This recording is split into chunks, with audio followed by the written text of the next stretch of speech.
இந்த ஒரு படத்தை உருவாக்குறது ஒரு ரொம்ப கஷ்டமான விஷயம். ஒரு டியூனை உருவாக்குறது அதே போல்.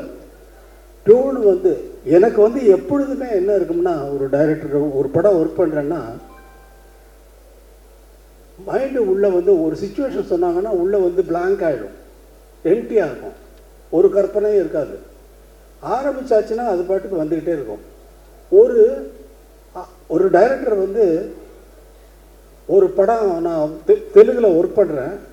அந்த படத்துக்கு அந்த கதை சொன்ன உடனே, இந்த படத்துக்கு சார் நான் ஒரு ஆகாயத்தில் ஒரு புள்ளி வைக்கணும் அப்படின்னு என்னுடைய எண்ணம். அதாவது இசையில் ஆகாயத்தில் எப்படி புள்ளி வைப்பீங்க, அதே மாதிரி இந்த படத்தினுடைய இசை வந்து ஆகாயத்தில் புள்ளி வச்ச மாதிரி இருக்கணும்னு நினச்சிக்கிட்டு போகிறேன் கம்போசிங்கு. அவர் சொன்ன அவங்க எல்லாம் பாட்டெல்லாம் எழுதிட்டு வந்துட்டாங்க ஃபுல்லாக கம்ப்ளீட்டாக.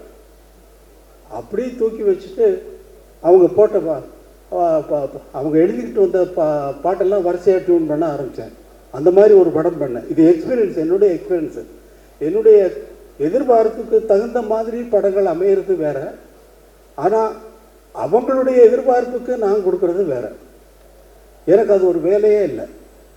இவங்களுடைய எதிர்பார்ப்புக்கு என்ன, ஆகாயத்தில் புள்ளி வச்சுருங்க சார் நான் சொல்ல முடியும் வெற்றிமாறன். அவர் சொல்கிறதெல்லாம் கேட்டுட்டு அப்படியே வாட்சேன்னா அது பாட்டுக்கு அவர் ஃபுல்லாக ரெக்கார்ட் பண்ணுறாரு. ஃபுல்லாக வந்து திடீர்னு பார்த்துட்டு எங்கேயோ திரும்பிட்டு பாடிட்டு பார்த்தா இவர் இப்படி இந்த பக்கம் இப்படி எதை வெற்றிமாறன் ரெக்கார்ட் பண்ணிக்கிட்டு இருக்கீங்களா, அந்த ஃபுட்டேஜ் எல்லாம் எனக்கு கொடுங்க.